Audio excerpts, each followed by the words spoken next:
the heritage of those that fear thy name,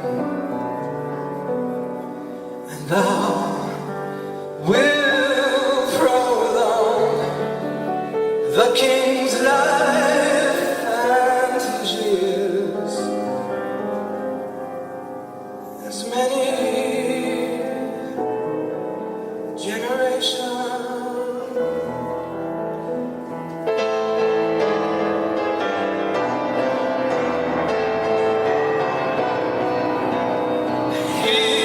Shall abide before God forever, prepared in mercy and truth, which may preserve him.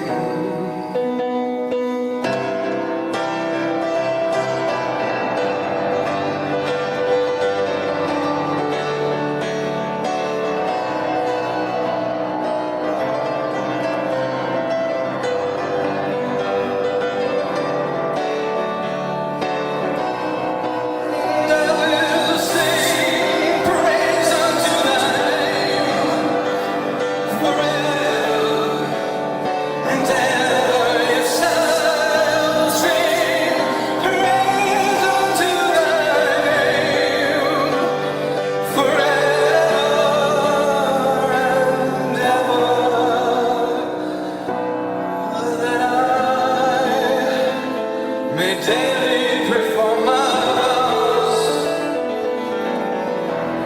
that